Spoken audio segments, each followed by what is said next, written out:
Greetings. You're welcome to another segment of my video. My name is Dr. Kings, your financial investment coach. Swagger down the street with your red lips and funky beat. You better hold your head up to the sky. I'm gonna roll. On today's segment of my video, I want to talk about financial helpers. Financial helpers. Listen, in life, one of the things you need to do right from the onset in life is to choose your friend wisely. Because they are good, they are socialite, does not mean you need them to be your friend. Their purpose and your purpose may not synchronize, it may not match. Where they are driving to and where you are driving to, future-wise, may not be the same. So, in choosing your friends, in making friends, you need to choose right. Okay? Something happened to me in the year 2013 or 2012 rather. I joined a church, and when I joined the church just started a new branch then. So I joined the new branch. I was driving past, I saw the new branch. Then I just lost my job with MTN B2B. When I lost my job, I joined the church.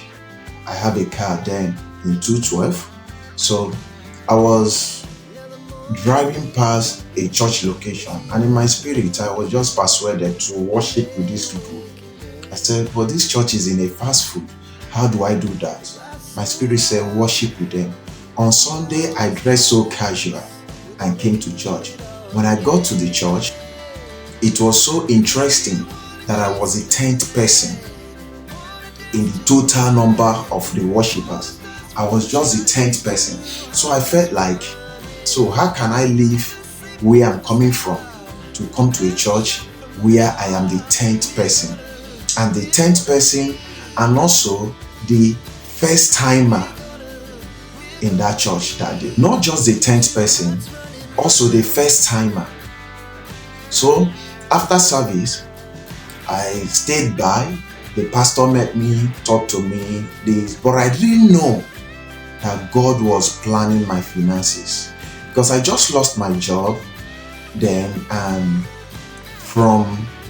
I just came back from my mom's burial. I was still at the burial when they sent me a mail that my services is no longer needed, that a new contractor came and took over. So the name they shortlisted or they presented to the new contractor, my name was not there. So for that purpose, I don't have any work to do with them. I said, good. I didn't go to contest or to do anything. I just came back and told myself, what do you want to do? Do you still want to work for somebody? I asked myself that question. Do you still want to work for somebody? If you want to do business, do you have the capital to do the kind of business you want to do? I wanted to work to raise some money. If I want to do business, I don't have the capital. But already I had an asset that I can use in running the business. So I started going to this church, going for services, midweek services.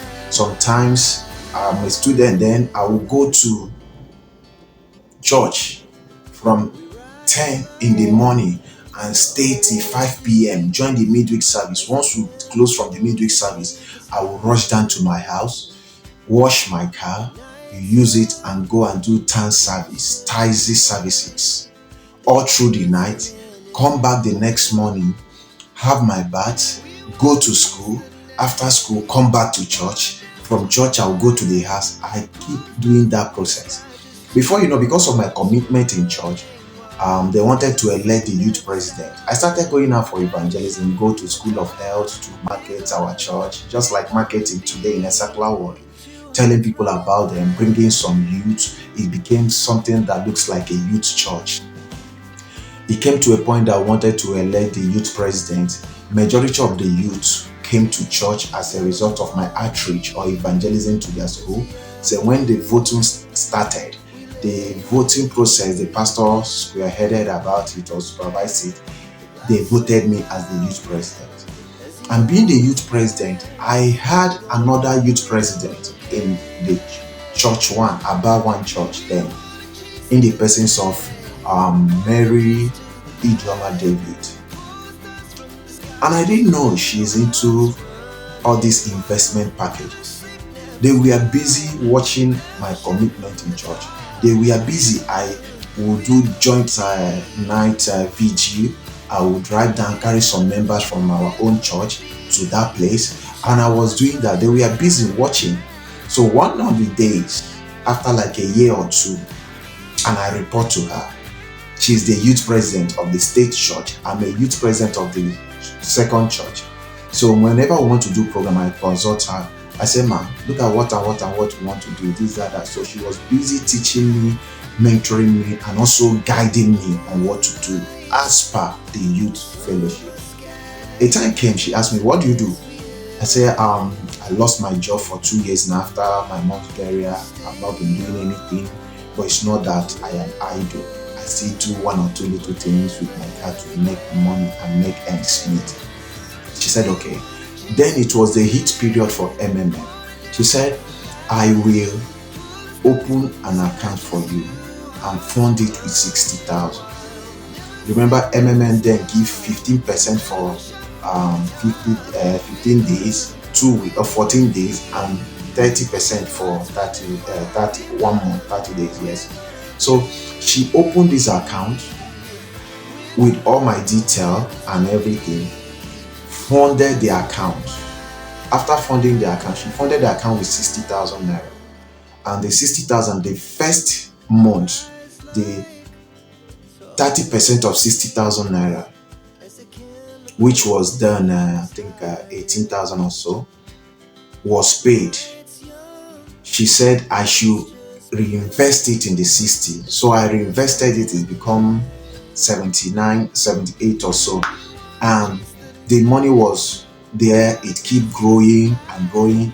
She had access to the account, and I can still monitor the account. I see through the account, but I don't have that password to do whatever I want to do. She will give me and change, building trust. It came to a point where she thinks she's okay now. What she did was to pull out her 60,000. All the proceeds that came after like 6 months or so, she now handed everything over to me to start trading on my own. And that was how I started making money. That was how I started doing the MMM whatever. So what I did, I now saw that this thing has worked. Because formerly it was like I'm testing the waters. I saw that it worked. I pulled 90,000 from what I have saved so far to join in that money she left in that account for me. I started making money. I remember from my town service of Taisi, I used to make 7,000-8,000 naira each night. And I remember one of the days I checked through what I do. If I come back, I will remove the money I use in buying fuel. Every other thing I will record it, record what I got, record the 10% of what I got, put the money under the rug. You wouldn't believe what I have at the end of the month. It got to a point I was doing that town service of a thing. MMM was still running, and I wasn't paying much attention because I get money from here too. People know me, collected my number. People will be coming to Aba from Lagos, Abuja. They will use flights. They will call me and say, Kingsley, somebody gave us your number. Can you come to the airport and pick? All I need to do, ask their flight time, check it. If their flight is by 10, I will leave by 9:30 and start going to the airport. I will go to Port Harcourt International Airport, or go to Enugu, or go to Akane Biam International Airport, or go to Simon Bakwe International Airport, depending on their point of arrival. And I was charging them 18,000 naira. I was charging 18,000. I would drive empty to the airport, wash the car, make it look good, arrange with good scent, drive empty to the airport, wait for them. As soon as I pick them, I will take them straight to their hotel, and the contract terminates. Some of them will not tell me, this is how many days I will stay. Okay, you'll be coming around to pick me anytime I call you. And what is my work? My work is to make money. But the genesis of making this money started from somebody giving me a hand of help. somebody giving me a hand of help. That's why when I see this guy, Davido, say we rise by helping others, I don't take it for granted. I say, yes, it's true. Mary Ijeoma David assisted me, and that singular seed she sowed of assistance have communicated into thousands of assistance I've given out to people. I have taught people on how to make money on forex. I've taught people on how to make money on investment. I have taught people how to make money, investing money. Just put this money in and make some percentage at the end of the month. It may not look big, but it comes regularly. She introduced me into one wind energy investment like that in dollars. She was doing it, wind mining and stuff like that. She was doing it. The last time I saw her, I think that should be like September 2023. That was when I saw her physically. I came in to town. I called. I went to see her in her working place. She told me there is this thing Oppo. You pay in 360 and after so time you get this and that and that. In fact, they pay you weekly or so. I said I'm interested, but let me study about it. It took me 2 weeks to study, know when the company was incorporated, everything about that thing. And after my study, I discovered that they have been in existence for 10 years. But being in existence for 10 years doesn't mean anything cannot happen. Okay? After my study, I told her they have been in existence for 10 years and it started from United States. Okay, now I don't want to do 360. I want to do 180. Let me test the water. When I wanted to test the water, I told her, she said, hold on. They have not paid us for last week. And this is investment, you don't lose your money. If you do the first 1 week, you will get your initial capital. Every other thing that is coming is proceed. Okay, so she said to me, hold on, they have not paid for last week. Let's watch and see how it goes. And I kept holding on. The next time I called, she told me they have closed. I said, did you lose any money? She said no, she didn't lose any money. And that's by the way. So in making your friends, because you see people, they talk, they jump, they socialize, doesn't mean you should gather chaff. In making your friends, come willingly, come with open mind. If I had looked down on her because she's a lady, I say, this one is a lady, what does she know? I wouldn't have learned what I know. Because anytime I'm talking with her over the phone, she's always telling me, how much have you made so far? How much investment have you done? How much is this? So we talk about money. Even when I have handed over the leadership of the youth fellowship, we talk about money. So choose your friends. Choose your friends. It breaks my heart lately that most of the friends we choose are still the people that hurt us. So in that, choose friends who are ahead of you. Those who has gone ahead of you. Don't choose friends in your circle, in your level, in your range. Because if you people are 10 in number and your income is 10, anytime your own grows into 10.001 and you share with them, envy makes that growing up. Choose people who are ahead of you so that in your making, you will know that these people are actually the people that you can actually hit your chest and said, I'm looking up to them to get to where they are.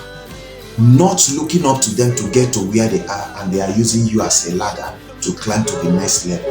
Look up to them to get to where they are, and as you are looking up to them to get to where they are, they too in return is also looking up to take you to come to that place where they are.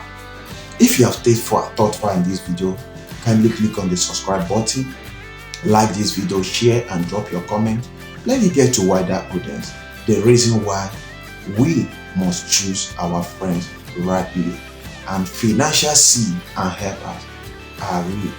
See people in your circle of friends. Everybody must not be your friend, and everybody must not be in your circle of friends. See you in my next video. I am Dr. Kings, your financial investment coach, signing out for now.